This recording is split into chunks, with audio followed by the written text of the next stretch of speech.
I had always been aware of the deep web. You hear the craziest, most fucked up stories from people who have the balls to explore it. Websites that involve human experimentation, hiring a hitman, and even watching people through their own security cameras. It's fucked up, but honestly I'd be lying if I said I wasn't slightly interested. Now, just to point out, there was no malicious intent behind my exploration of the deep web.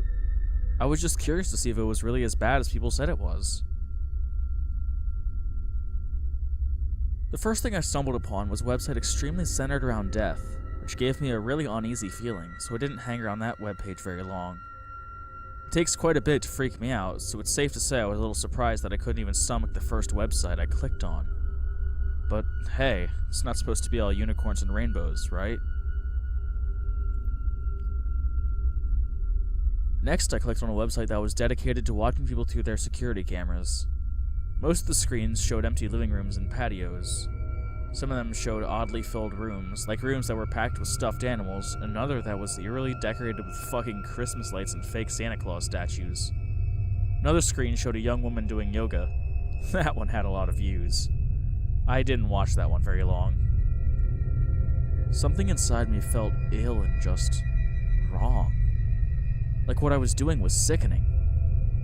I shook my head, blinking away any more curiosity before I hovered my mouse over the tiny X to close the window. Right before I pressed the mouse, I saw a blue link under a black screen that said, "Proceed with caution." I bit down on my back teeth, yelling internally to leave the page. Don't click the link, it's not worth it. It could be murder. Would that make me an accomplice? What if it was someone skinning an animal or some shit like that? But then again, what if it wasn't? I don't know what the hell propelled me to move my mouse away from the window, hovering it over the link instead, but that's where I ended up. My curiosity always got the best of me, and no matter how twisted my stomach felt, or how strong the feeling of dread was that lingered right over my head, I had to know. I really just had to know what the link led to, or I would go crazy until I finally figured it out. So I pressed my mouse down and watched the link turn purple, felt my mouth go dry, and watched as the screen slowly loaded. The page was comprised of a large screen, just like the security camera page, only it was just one. The room was concrete. It was dark. There must have been a night vision camera or something, because everything had a weird blue-green tinge. But you could tell there was little to no light. There's a dark liquid on the floor in a medium-sized puddle. I told myself it was gasoline. Don't ask me why. Movement in the far right of the screen caught my attention, and I immediately perked in my desk chair, inclining my face closer to the screen of my laptop. It looked like an arm. Like someone's forearm. They were standing there, not really moving, but subtly swaying. Just enough to not look completely still. Hey, I said, before shaking my head and slapping my mouth shut. Stupid. Then the person walked. They walked towards the left of the screen. I felt my stomach knot, felt my throat tingle and tighten, bile rising in the back of my throat. I knew my mouth was open, and my eyes were wide, face screwed up into an expression of pure disgust. It was a young woman. She looked like she couldn't have been older than 25 or so. Long, dark, and dirty hair was in tangles, like she'd been pulling at it. Her leg was dragging, her other skinny leg doing most of the work as she limped weakly. Her head was down, looking at the floor, and the sound of her dragging her foot across the concrete echoed in my silent room. I didn't think it could get any worse. I was so fucking wrong. Suddenly, the woman raised her head, and it looked like it weighed a ton on her tiny body. I hadn't noticed it before, only able to barely make out her side profile, but now it was clear as day. She looked around, eyes watering with tears and black makeup streaming down her face. Small strands of bloody thread were intertwined in her lips, messily tied, locking them together. Dark blood stained her chin, probably from where she'd tried desperately to open her mouth, to scream, before realizing she couldn't. Her dainty fingers were stained as well, the same color as the puddle on the concrete. My whole body felt weak. My stomach was sick. I tried to tell myself it was fake, that it was all a big hoax. My eyes scanned to the bottom left of the screen. 5, 6, 2, 3. 5,623 people were watching. Unable to fight it any longer, I ran straight into the bathroom, puking my insides into the toilet bowl. Everything in me felt disgusting, wrong, twisted. Once I was finally done, I laid on the floor of the bathroom, letting the cool tiles try to soothe my burning body. My head was spinning. I kept repeating to myself over and over in my head that I shouldn't have clicked the link. I should have left. I should have closed the fucking window and told my inner curiosity to go fuck itself. Instead, I was laying on the floor of the bathroom, reeking of vomit, and my mind a complete mess over the hell I was supposed to do. Should I get the link and send it to the police? Should I call them now? My first instinct was to copy and paste the link just in case. Then call the police and inform them of what was happening. Maybe they could trace the IP address or something. Maybe they would recognize the girl and know where to start looking. Maybe I could save her life. I'd feel really fucking dumb if this was all fake just to get viewers. But I wasn't about to gamble. Not with what was at stake. I ignored the dizzy feeling flooding in my head as I jumped up, grabbing the doorknob and twisting it a bit too harshly. When I flung the door open, my phone buzzed in my pocket, scaring the living shit out of me. I stopped mid-panic and picked it up with shaky hands. I saw my girlfriend's name and immediately slid to answer. My voice was a complete wreck, my eyes finding the screen where the girl shrunk down to the ground. The sound of her cries bouncing around the room, making my body feel rigid. I had nothing left to throw up, but I still felt so sick. Madeline, you're not gonna believe what I just fucking saw. What? Are you okay? Have you been crying? No, I'm not okay. I know you said to stay away from the deep web, but... Are you kidding me? I told you to stay away from that place. You never listen to me. You never fucking do. There's a girl. She's trapped in some basement or something. Her mouth is like sewn shut. There's blood all over her face and hands. I don't know what to do. Madeline, I'm so sorry. Listen, close it out. Clear your history and never go back there again. I'm not kidding. But should I call? No! You don't know if it's bullshit. It's probably staged to gain disgusting viewers, apparently like yourself. People do it all the time. That's why I said it's best if you just stayed away from there. You could get yourself into a lot of trouble. I didn't say anything, wordlessly walking over to the desk. My hands shook as I raised my mouse to the small X once more. My eyes watched the number of viewers slowly tick higher and higher before I closed the window. I felt even worse than before. Okay. We can file a report tomorrow, just in case. But for now, go to sleep and stay the fuck away. I can't believe you even went there in the first place. I didn't have the energy to argue with her. Guilt plagued my whole body, drowning me. It was all I could feel. I told her goodnight, and that I was sorry, and that I loved her before I hung up and made my way to the couch to sleep. Or at least try to.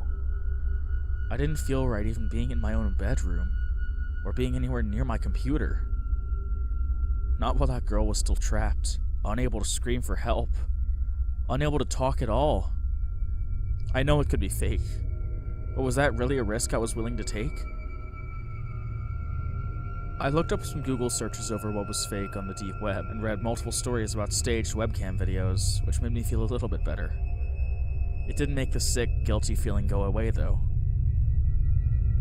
It's safe to say that I didn't get much sleep. Every time I closed my eyes, or even began to drift off, I would see the woman's face.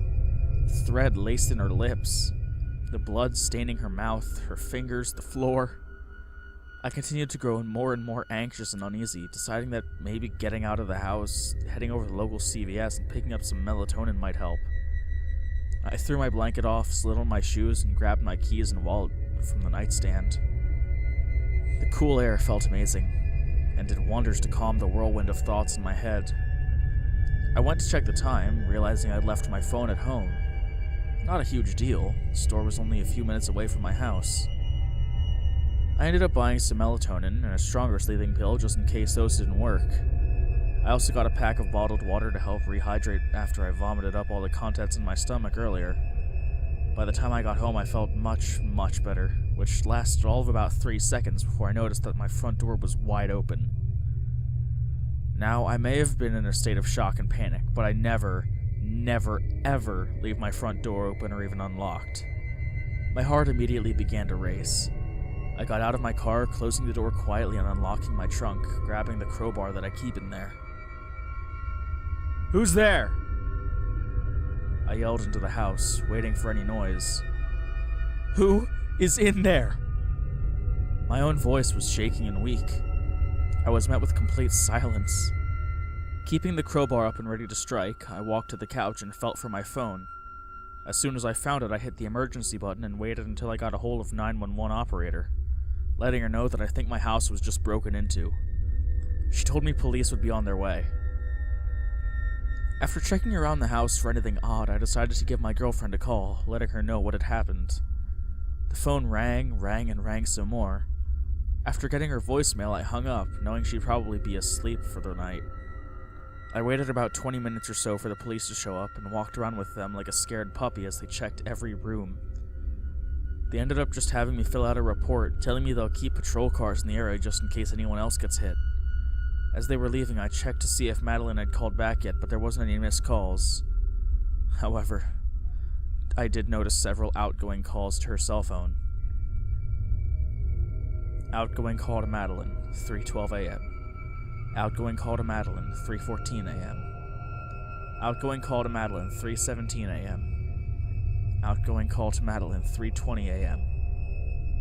And then another one at 3:56, which is around the time I'd gotten home.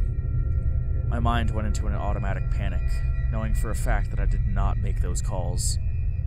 I quickly checked my text, reading one that I had apparently sent out at 3:23 a.m. "Hey, can't sleep. Gonna come over. Mind leaving the back door unlocked so I can get in?"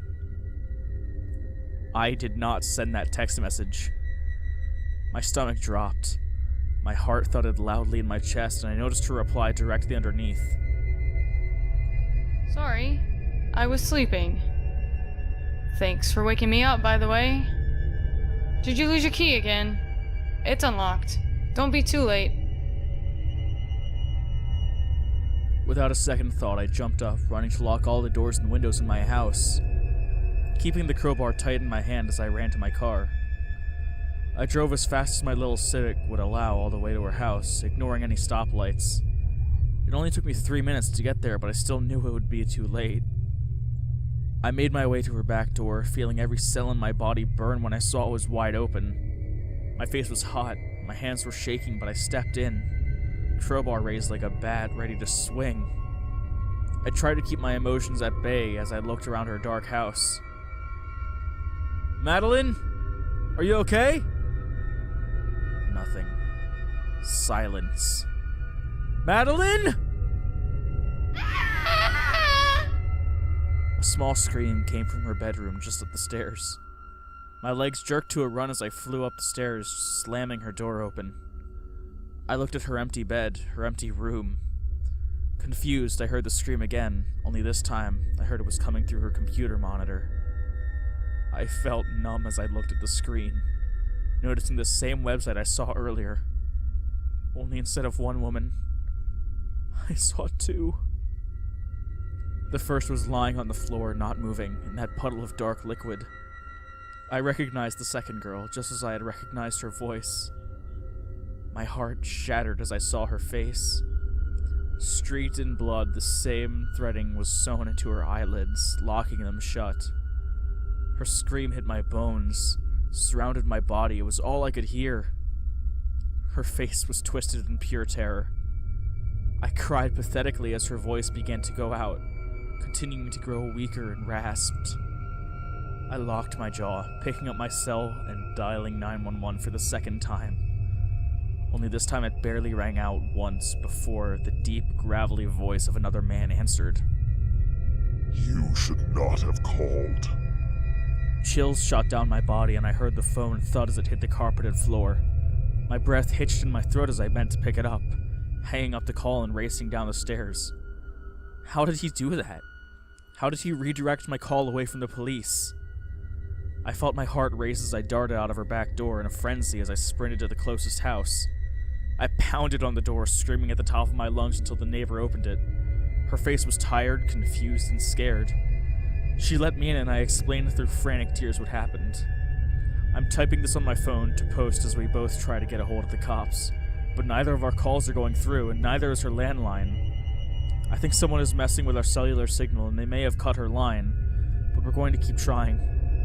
I'm scared for me, I'm scared for my girlfriend, and I'm scared for my neighbor. I don't know what's going to happen to me. If you don't hear from me again, please take this advice and this experience to heart. Stay away from the deep web. For fuck's sake. Please, please stay away from the deep web.